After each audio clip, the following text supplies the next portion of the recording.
História,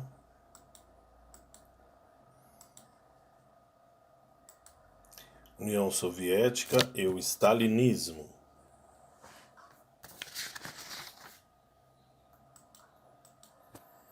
Revolução Socialista ou Revolução Bolchevique na Rússia. Em outubro de 1917, o mundo assistiu à eclosão da Revolução Socialista ou Revolução Bolchevique na Rússia. Nova Política Econômica, NEP. O novo governo foi assumido por Lenin, que consolidou a revolução após derrotar os brancos ou mencheviques na Guerra Civil, implantando a nova política econômica, o NEP, conforme estudamos.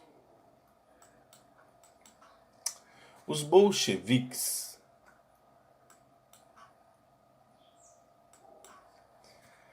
Apesar de os bolcheviques não terem seguido a teoria marxista ao pé da letra, a revolução apresentou forte conteúdo democrático, tendo nos sovietes os instrumentos de representação do trabalhador.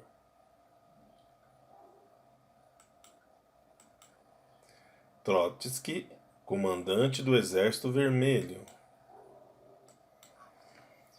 Com a morte de Lenin em 1924, o poder passou a ser disputado por Trotsky, comandante do Exército Vermelho, um dos responsáveis pela vitória sobre os mencheviques e defensor da Revolução Permanente, e por Stalin, secretário-geral do Partido Comunista, defensor da Revolução em um só país.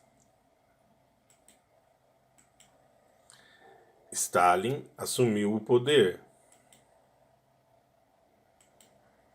Nessa disputa, Stalin assume o poder. Seu governo foi marcado por autoritarismo, excessiva centralização e culto à personalidade. Stalin instalou uma autocracia que passou a controlar todos os setores da sociedade soviética de forma incisiva. Expurgos de Moscou. Seus opositores eram perseguidos e julgados sumariamente. Durante a década de 1930, milhões de pessoas foram julgadas nos expurgos de Moscou e enviados à Sibéria ou executadas. O pretexto criado e usado por Stalin para as perseguições foi o assassinato de Sergei Kirov em dezembro de 1934. Kirov participou do Ensaio Geral de 1905, tornando-se em seguida um importante bolchevique. Revolução de Outubro de 1917.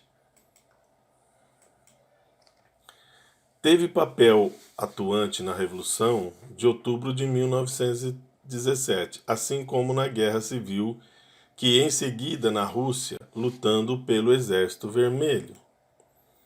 Após a morte de Lenin, apoiou a ascensão de Stalin e foi nomeado chefe do Partido Comunista em Leningrado. A morte de Kirov. Apontado como sucessor natural de Stalin, o crescimento da popularidade de Kirov provocou seu assassinato. Alguns acusaram o próprio Stalin de ser o mandante. Sua morte foi conveniente para o stalinismo, primeiramente porque eliminou um concorrente em potencial do líder soviético. Depois, porque abriu caminho para o Stalin, usando como pretexto vingar-se da morte de Kirov. Desse início ao Grande Expurgo, ou Expurgo de Moscou, eliminando a maior das a maior parte das tradicionais lideranças bolcheviques, ainda ligadas a 1917. Objetivo de eliminar qualquer oposição. Em relação a Trotsky, a perseguição de Stalin o fez passar por vários países. Foi, porém, assassinado no México em 1940. Seus seguidores foram também violentamente perseguidos e sua figura foi retirada dos livros de história da União Soviética. Esse processo, na realidade, era uma farsa com o objetivo de eliminar qualquer oposição, real ou imaginária, que contestasse ou criticasse os rumos que Stalin impunha ao socialismo e apontasse os desvios operados no socialismo marxista. Realismo socialista. Durante o stalinismo, a arte soviética foi dominada pelo realismo socialista, o estilo artístico oficial do regime, sob controle do Estado. Sob o controle do Estado, a literatura, a pintura, a escultura, a arquitetura, a música, o teatro, o cinema e o design de produtos, enfim, tudo passou por uma estética pensada como produção cultural e veículo de propaganda. Julgamento do Estado. Qualquer desvio dos padrões oficiais nos campos estético, cultural ou científico era suficiente para enfrentar um julgamento do Estado. E por fim, aí, a mãe Rússia sendo carregada por seus compatriotas. Pessoal, eu vou encerrando por aqui. Até a próxima aula, se Deus quiser.